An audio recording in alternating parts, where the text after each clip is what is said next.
All right. Ladies and gentlemen, welcome back to the Become Great podcast with your hosts, Ahab Hello. and Dan Beaver. So, Ahab, we are continuing our Become Great series. Yes, sir. Yep, just helping the folks understand what Become Great is, what the Become Great podcast is all about, right? It's a whole acronym, you know. Our last episode was the B, believing, right? Yeah. And this one is encourage. Yes, sir. Encouraging. So, I noticed when it comes down to your whole acronym, right? Become Great, there's a subtext to encourage, which is be known for being encouraging. Yeah. And a lot of people, whenever they think of, oh, I want to be known for something. Yeah.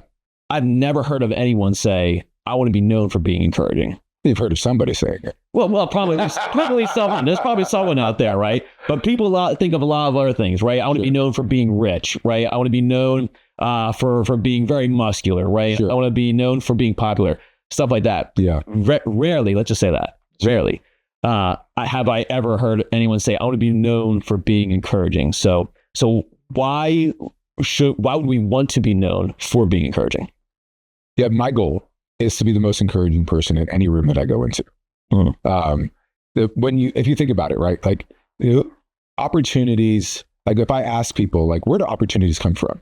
Like most people would be like, well, God, or, like something like that. They don't really know where opportunities come from. Yeah. And the truth is, opportunities come from people, right? From people. And people give opportunities to people they like. Yeah, true. Yeah. Right. So I deal with people all the time. I have a lot of team members. Some people, they have like the Tigger, they come off like Tigger, right? Like, woo-hoo-hoo! Like they get excited all the time. And then you have some people who are like the Eeyores, right? Oh, yeah. I don't know. Looks like rain today. Like, like they're just, and everything, there can't be, they don't see a positive thing, right? Mm-hmm. In their day. And if I had the opportunity to give an opportunity to an Eeyore or to a Tigger, who am I going to give that opportunity to? But Tigger, right? Why? Because Tigger's got a lot of energy. Tigger's excited. Tigger's got motivation. He's always in a good mood. Always. Right? Yeah. And so my goal as a leader, partially because as a leader, I have to behave 5% more enthusiastic than I feel. 5% more enthusiastic than you feel. Yeah. So if I'm having a bad day, I do not allow people, because I'm a thermostat. I change the atmosphere wherever I go. Yep. Right. Where people are relying on me to be strong, stable, focused, consistent. They're relying on me. So if I'm having a bad day, right? Kick the dog on the way out of the house. Dog bit me. Whatever it was, right? If I'm having a bad day, and I come into my environment and I emotionally take it out on people around me. Oh yeah, it's not going to work. Yeah. Then it will drain that environment. Absolutely. Yep. To me, it's not worth it. Yeah. Why would I punish people who didn't cause my bad day with my bad day? Yeah. Why would I punish them? Yeah. And so if I make it a goal to become the most encouraging person in the room, I automatically have the most influence in the room. And I automatically have the most opportunity in the room. Because people would naturally want to work with you more than any other person who just draining or even neutral. Yeah. Actually. Because, and people, who doesn't want to be encouraged? Oh yeah. I love when anyone encourages me. Absolutely. Yeah. And so if you like being encouraged, you're going to like being around me. Yeah, that's right. And so, who doesn't like being encouraged? So everybody likes being around me. Yeah. Okay. And when it comes down to being known for being encouraging, right? Yeah. So having a reputation. So obviously that takes time to kind of build up and everything, right? Your repetition becomes your reputation. Mm. So whatever you do over and over again, positive or negative, is your reputation. Yeah. And the good news is you have 100% control over it. That's right. Yeah. It's like, well, if every Friday night you go out drinking and you drink all through the weekend, guess what? That's your reputation. Mm-hmm. Yep, that's right. And I know there's a saying, something along those lines, I'm going to somewhat butcher it, but it takes years to build up a reputation, but it can take one moment to absolutely destroy it as well. So when it comes down to that, essentially what you're saying is just be consistently encouraging in your environments as best you can, and you will just notice you will get more influence and you'll have more opportunities come your way. Yeah, like the number one thing I get asked is like, how do I get more opportunities? How do I get things into my life? How do I draw more things to myself? And I'm like, well, you got to encourage the people around you. We're so busy looking at ourselves and our needs and our frustrations, our disappointments, that we forget we're around a bunch of hurting people all day long. And that if we just will flip it around and just start encouraging people and caring about people, the amount of people who will they actually change in your presence is remarkable. You end up elevating the people around you. Yeah. And okay. And I hear you on that front, but let's say look, I want to live an encouraging life, right? My reputation becomes a reputation, but there's going to be some hard days in there, right? So how do you continue to encourage? How do you just be encouraging in general when you feel discouraged, when you yourself need encouragement? Yeah, one of the things I tell my people all the time is, if there's something that you like about somebody, don't keep it a secret. Right. And so if you like anything about somebody, I like those shoes, I like that shirt, I like your hat, like, just start with something. Yeah. Hey, that's really, that's a really cool shirt. I like that. Where'd you get it? And you just start encouraging people around them. You're not focusing on yourself anymore. That's right. So most people get discouraged because they're focusing too much internally.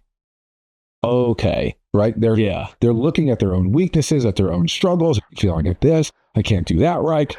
And then they don't even see the world around them. They're too busy with the cloud of distraction that is their mind. They're focusing internally, totally, versus externally. So if you want to get over discouragement, like, say that's something that you deal with, that, it's something that, it's funny because I created an encouraging culture in my business, not because I love encouragement. It's because I struggle with discouragement. How so? It's just something that's natural for me, or it has been natural for me. And for instance, like when I walk into my restaurant, right, I automatically see everything that's wrong.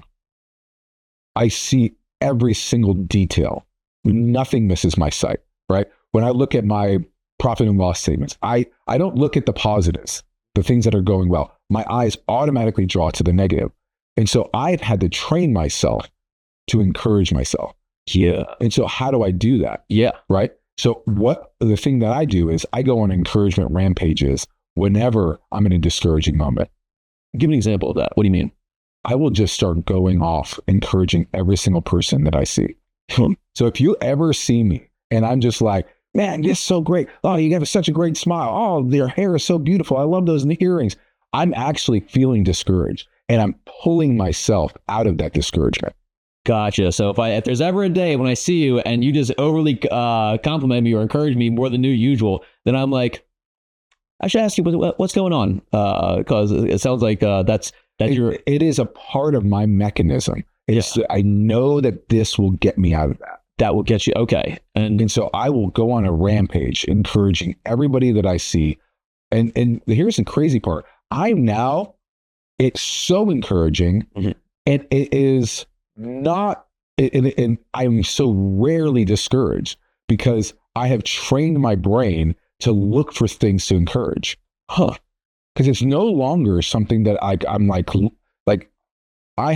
I've worked at this so long. It's been 15 years of thinking this way. I was just about to ask how long it took. Okay, 15 years. And now, like, I naturally encourage people where I don't even realize I'm doing it anymore. Wow. Like, and obviously in the beginning, clearly I'm sure it felt like a trudge to find something. Swimming through peanut butter, man. Yeah. That's rough. That's a rough swim. Yeah. And that's how it felt at first, because I was pushing against 30 years of ways of thinking. And so now I'm like, I have 10, 15 years of thinking this way, where I have neural pathways that are drawing me to encouragement now. That makes sense. Like, and how long did it take for you to go from swimming in peanut butter on this to being like, oh, this is the second nature. Like now I can think of this like no problem. I will say it was the second year of doing it where I found myself doing it without thinking about it. That's cool. Where I was like, oh, I wonder how long it's been like that. Yeah. Or I'm just naturally doing it now. That was a surprise. Wow. And I know you mentioned before that you've dealt with anxiety. So this is like, you're doing that in the middle of anxiety and everything. Yeah. And even with anxiety, you still found a way to look at from an encouraging lens. Half of people. You have to. Okay. You have to. It is really hard to have a discouraging thought in your mind when you have encouraging words on your lips. Wow. It's hard to have both coexisting. Mm-hmm. So if you can keep the encouraging words on your lips, it actually will push out the discouraging thoughts. That makes sense. But here's the thing. I know a lot of times, especially when you feel discouraged, right? Yeah. You may not feel like what you're saying is genuinely encouraging, right? Yeah. And people might think that, oh, maybe I'm just flattering the person, maybe I'm veered into flattery versus encouragement. Sure. So what really is the difference between flattery and encouragement? That's a good question. I'll simplify it for this. Like the Bible says that flattery is like a mist or a vapor, right? Like if you think about a mist or a vapor, they really have no substance. True. There's no weight to a mist. There's no weight to a vapor. That's right. And so encouragement, there's weight to it, right? Like when it lands on somebody, it actually makes them feel something. Yeah. Right. And so what happens with flattery is you go, man, you're amazing. Gosh, wow, you're awesome. Oh, there's a difference. You're awesome. Something's off. Yeah. Okay. So imagine, same person, same interaction. Dan, when you sent me that text message the other night, that meant so much to me. The way you thought through how I spoke, how I shared, and you gave me like really positive and corrective feedback. It made me feel so cared by you. That was really incredible. I really valued that a lot. Thanks, Ahab. Appreciate that. That's encouragement. There's a massive difference. And there's a formula to it too. I felt, thank you. I felt, thank you. Okay. When you did something, I felt X way. Thank you. And thank you. Yeah. That's the formula for encouragement. That's huge. That is huge. When you did this, it made me feel this. Thank you so much. That's key, especially the thank you part. Like, I mean, every part of it, to be honest with you, because I did not know, how would I know how that makes you feel unless you actually verbalize it? Yeah. Tell me. And so what encouragement does is it takes your actions, right? Something specific that you did. Yep. Because flattery is vague, encouragement is specific, right? It takes that specific thing that you did and it says, hey, I want more of that. And so when we say, hey, you did a good job today, I don't know what that means. I don't know what part, like when I went to my bathroom break, is that part the good part that I did today? Like when I which part of what I did today was the good part? Yeah, super vague. And so a lot of leaders, they'll say, hey, good job today. It's like, Yeah. What does that mean? Yeah. Like which part was good? Yeah. You don't know. You haven't. Like Yeah. today, like I don't know. I don't know what to reproduce. Yeah. It's a big time frame. And so a lot of people will just go, I'll bring this level of energy that I brought today to whatever I did, because that seemed to really make him happy. Yeah. And the leader happy. They assumed it because the leader didn't. They're filling in his legs. Yeah. So like, oh, he must have really liked that I took a 10-minute dump on my bill. Like that must have really made him. No, like they're looking for something to say, I want to do that again because that made my leader happy. Yeah. Right. And so if we can just help them take out the confusion, hey, the way you treated that guest earlier, and that made me feel so valued. And it made them feel super valued. Thanks for doing that. That's good. That's a game changer. Yeah. And if you can look, if you can look for specifics, that'll upgrade your encouragement world.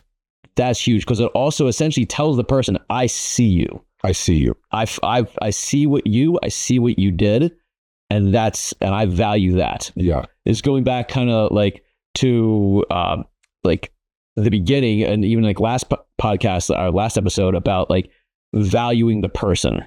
Yeah. Like actually by you giving them encouragement, especially in a specific way, you essentially are saying, correct me if I'm wrong, that I value you.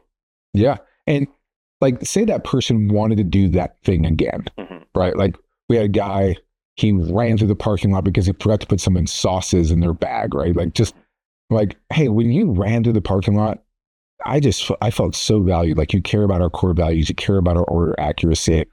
That means a lot to me. Thank you so much, right? He doesn't have to wonder what I want, what I'm expecting for the future. That's right. Right.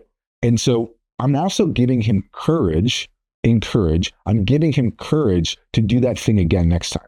Ooh, that's good. Because it's a risk, right? When sometimes the things that we're encouraging maybe are a risk for somebody. Maybe it's stepping out of their comfort zone to do that thing. And so you're infusing courage in them to do it again.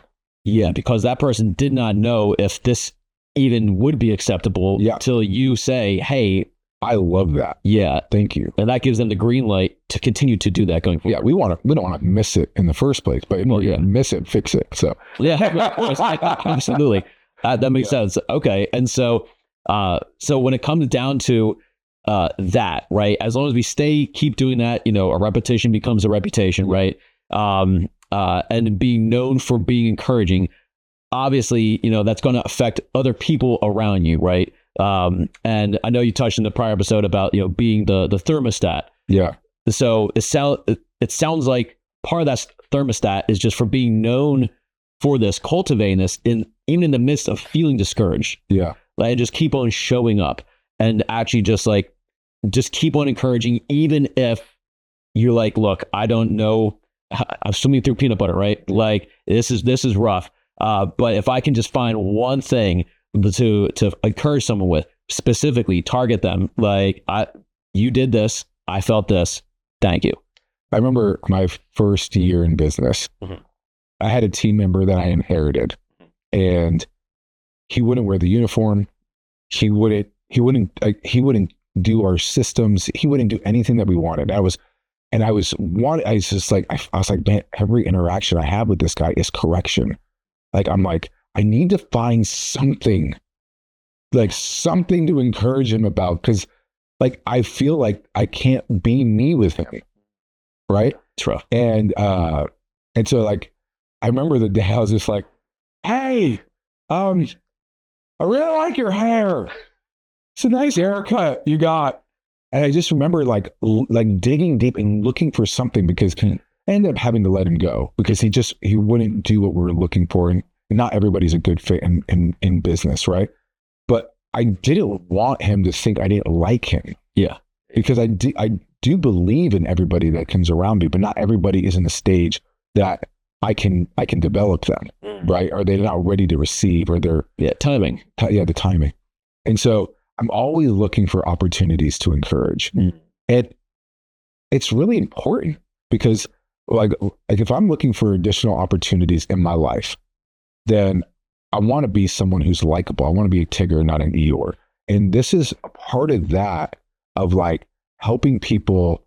Like, if you can become more encouraging, you'll actually see more opportunity. And if you see more opportunity, at least you have more options. And people who have options, they have hope. And so all of this is really about cultivating a lifestyle where you can see your dreams come true, because that's the goal of becoming great. That's the goal of what we're trying to accomplish, is we're trying to help people create the life, craft the life that they dream about. Yes. They see other people and they go, I want to live like that. And so if you can become encouraging, you can create opportunity. If you can create opportunity, you have options. If you have options, you have hope. Hope. And why is hope important? Because hope is one of the most attractive elements anybody can have.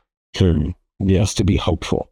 Got that right. And when you have hope, you are at the pinnacle of influence. Okay, even more than encouraging. It is, encouragement is part of it, but the pinnacle is hope. The pinnacle is hope. Gotcha. Wow. Okay. So, and it all starts from encouraging, and people can just rest assured that even if they feel like they're swimming in peanut butter, like as long as they find that one thing when it comes down to a person, right? Genuinely mean it. Yeah. Show that they're valued. And honestly, from what I've discovered on my end, when you genuinely encourage someone, like whenever I do it, I feel great. Like, Yeah. I'm sure you felt the same way. Like, it feels great. Combats that discouragement. Yeah. Like it actually is a remedy to, like, there is a natural remedy to your discouragement in the fact when you genuinely go out of your way to value someone. Yeah. Like, it's like you almost feel the same kind of value like yourself. Yeah. And it also helps you see the person differently too. That's right. Which is huge. So, wow, Ahab, thank you so much once again for another amazing episode. This was really good. Wow. Encouragement. So, folks, once again, thank you so much for tuning in to our podcast. If you got anything out of this podcast, please like, comment, and subscribe. And remember, you too can become great. Take care. Bye, guys.